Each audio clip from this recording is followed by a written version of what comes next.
We've all been there putting our hearts, our time, our energy into something we hope will come to fruition. We build castles in the air, thinking that once we achieve that dream, we'll finally feel complete, finally feel at peace. But what happens when that dream falls apart? What happens when the things we hope for don't come to pass? It's crushing. It's like standing in front of a wall that suddenly collapses, burying us in the rubble of our expectations. We often hear that hope is what keeps us going, that hope is what fuels us through tough times. And it does, in many ways. But here's the uncomfortable truth. Hope can also be a heavy burden.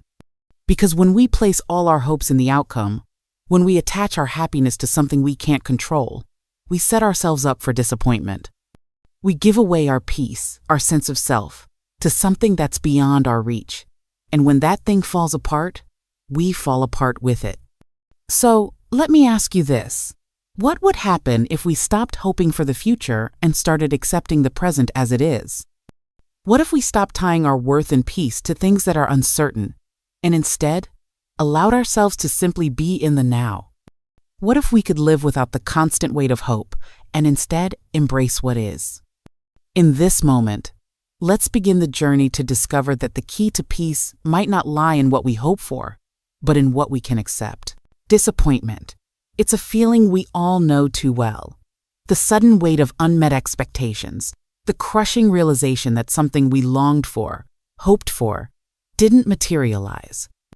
It's a universal experience, yet one we rarely talk about in the way we should. We all try to avoid it, push it away, deny it.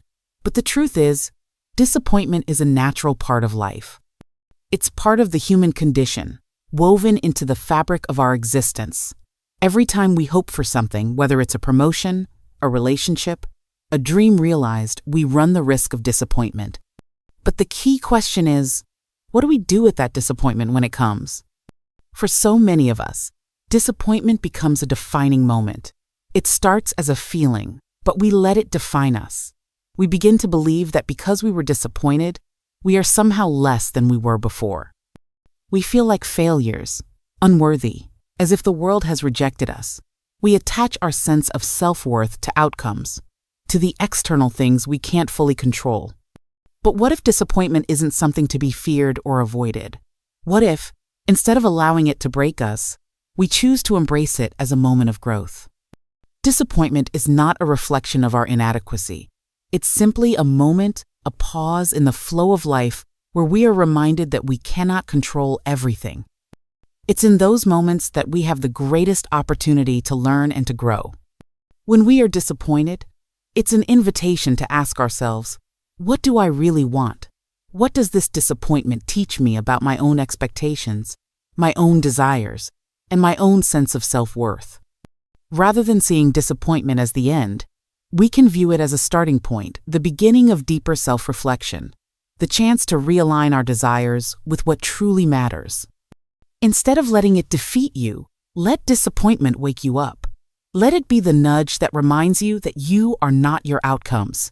Your value does not depend on whether or not you get what you want. Your value lies in how you respond to life, how you rise after each setback, and how you choose to love yourself, no matter the results. We've all been there. We place our hopes in something or someone, a relationship, a job, a future we've dreamed about. And in doing so, we create a vision of what life should look like. We invest our energy, our dreams, and our emotions into the outcome we've imagined. But here's the reality. When we hope too much, we're setting ourselves up for disappointment. Excessive hope, when not grounded in acceptance of life's uncertainties, can become a dangerous trap. We begin to believe that our happiness is dependent on reaching those hoped-for outcomes, whether it's gaining approval from others, achieving a certain level of success, or fulfilling a specific dream. The problem is, life doesn't always give us what we expect, and when it doesn't, we're left feeling frustrated, lost, and even resentful. We lose our peace when we place our sense of worth on outcomes. We lose our balance when we expect others to meet our needs in ways they may never be able to. Hope becomes a burden when it becomes an attachment to things outside of our control. We begin to identify with those hopes, and when they're unfulfilled, it feels like we've lost a part of ourselves. Think about this. What happens to you when you don't get what you hoped for? Does your sense of self-worth shatter? Does your confidence wane? Do you feel like you're less deserving or less capable because things didn't go according to plan? That's the danger of investing too much in external outcomes. Hope is not the issue. It's the attachment to the outcome that leads to pain. When we attach our happiness to things or people that we cannot control, we surrender our peace. We stop living in the present moment and instead place all our energy on an imagined future, often at the expense of what's right in front of us. True peace comes when we can hold hope lightly, when we allow ourselves to hope for the best, but also accept the possibility that life may unfold differently than we envisioned. When we balance hope with acceptance, we free ourselves from the tyranny of expectation. We stop searching for happiness in a future that may never come, and instead, we find peace in the present moment in what we have now, not what we're waiting for. What if the key to peace isn't found in reaching the destination, but in the journey itself? We live our lives chasing after what we think we need: a perfect relationship, a specific career, a moment of recognition. We hold tightly to these hopes and expectations, believing that once we achieve them, we will finally be happy. But what if I told you that true freedom lies not in achieving everything we hope for, but in letting go of the idea that we need those things to feel whole? Letting go of rigid expectations isn't about giving up on dreams or becoming passive.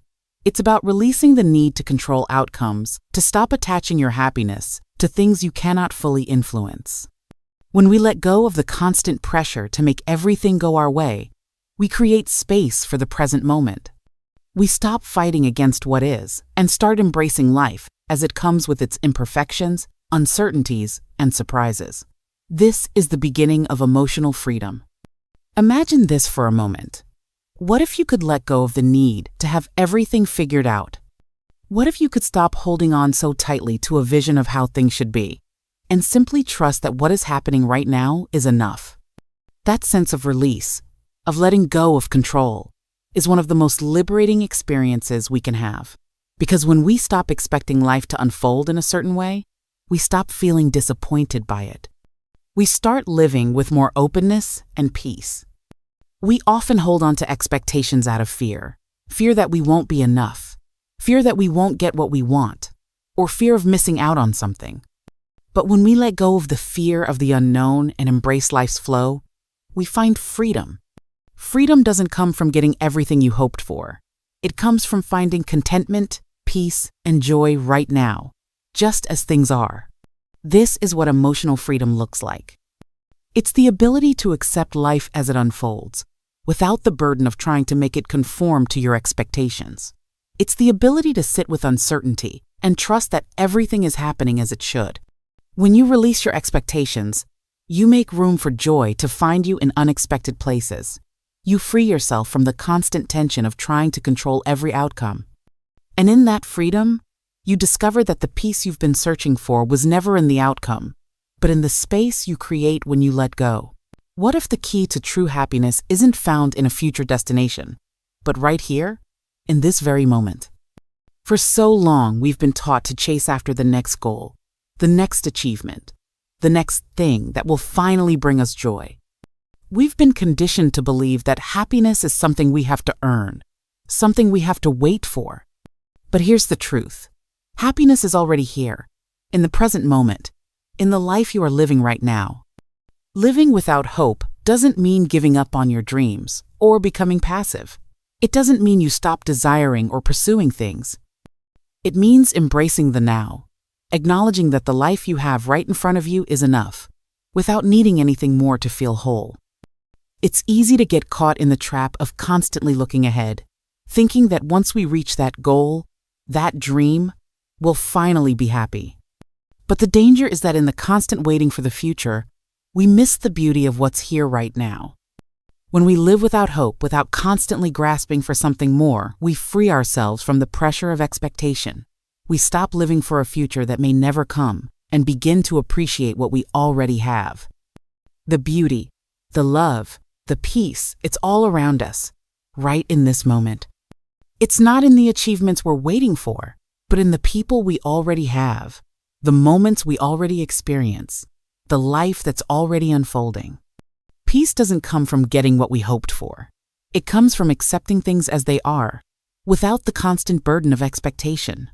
When we let go of the need for things to be different, we free ourselves from the cycle of disappointment.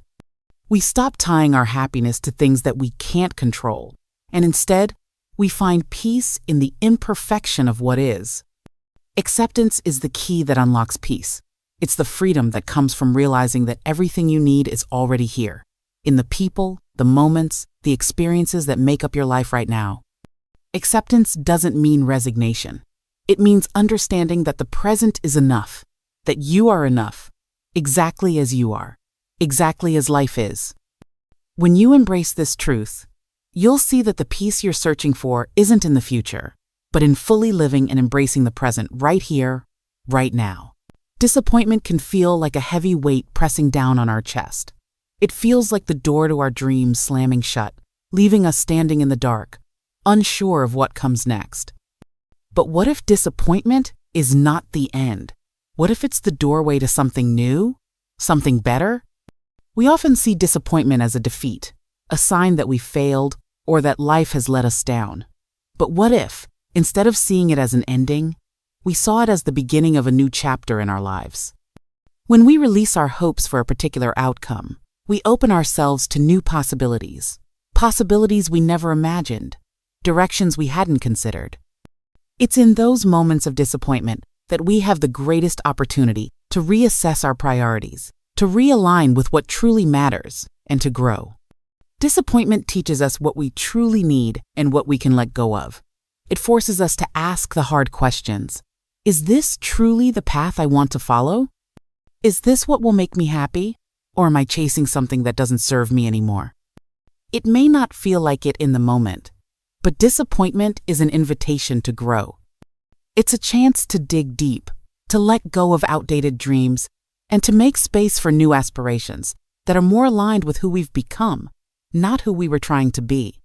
When we stop clinging to our previous expectations, we begin to see the world with new eyes. Instead of being blinded by what we didn't get, we open ourselves up to all the other doors that are still open, waiting for us to walk through them. And here's where the beauty lies. Embracing disappointment doesn't make us weaker. It makes us stronger. Each setback, each loss, is an opportunity to develop emotional resilience. It's an opportunity to learn how to rise after falling, to trust ourselves even when things don't go as planned, and to understand that life will continue to unfold, even when it doesn't look the way we hoped. We become more grounded, more aware of our true needs, and more connected to who we really are beneath all the layers of expectation. Disappointment is not a setback, it's a step forward. It's the moment when we decide to stand back up, reassess, and walk with even more clarity and purpose. So, I ask you, what if every disappointment in your life was a step towards something greater? What if, instead of fearing it, you leaned into it, knowing that each time you do, you are becoming more resilient, more self-aware, and more prepared for the journey ahead? Imagine for a moment, what if you stopped waiting for people to meet your expectations? What if, instead of holding others to a standard they might never reach, you simply allowed them to be who they are? It's a profound shift. When we let go of expectations, we release the pressure not just from others, but from ourselves.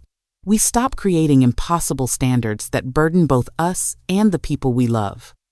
We often hold on to expectations, whether it's how our partner should behave, how our friends should support us, or what our family should do for us, thinking that meeting those expectations will bring us happiness. But in reality, those expectations create walls that separate us from others, because we are constantly measuring them against a version of who we think they should be. But the truth is, we cannot control others. We cannot mold them into the perfect image we hold in our minds.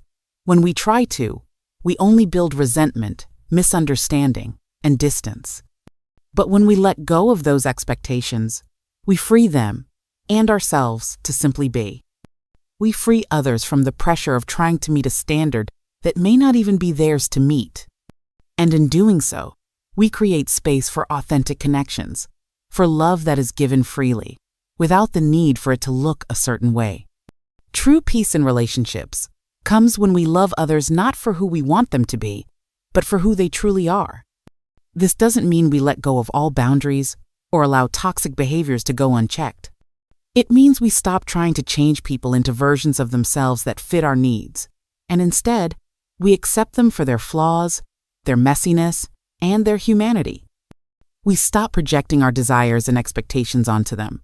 We stop trying to shape them into someone we think they should be, and instead, we love them for who they are right now, imperfections and all.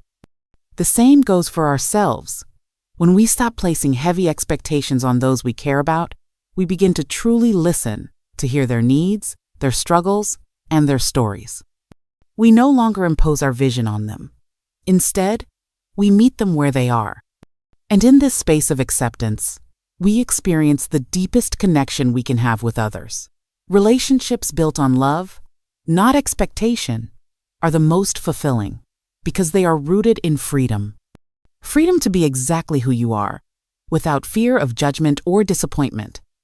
So I ask you, what if the key to deeper, more fulfilling relationships isn't in trying to change others, but in loving them exactly as they are?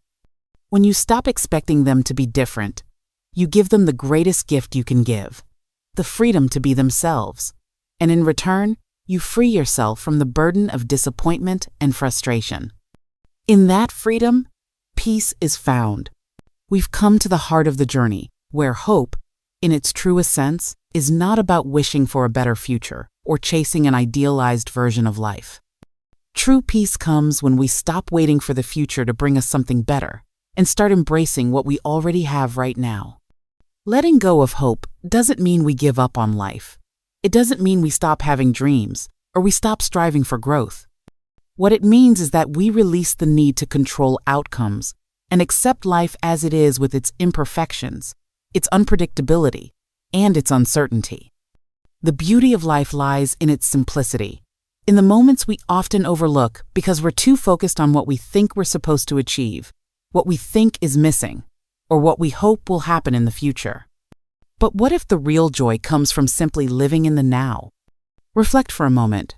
What would life look like if I stopped hoping for specific outcomes and started living with acceptance and peace?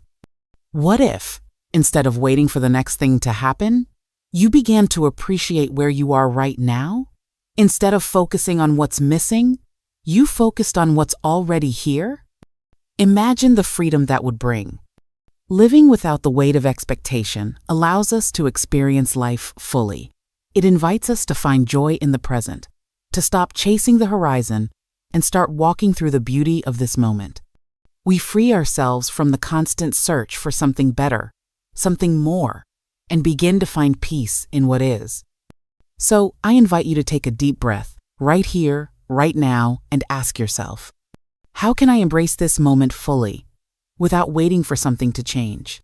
How can I find peace in what is without needing anything more? This is your invitation to freedom, to release the pressure of expectation, and to live with acceptance, to embrace the journey as it unfolds. You are enough, and your life just as it is right now is enough. Take a step forward into the present and let go of the need for something more. Embrace what you have, right here, right now, and experience the profound peace that comes when you stop chasing and start living.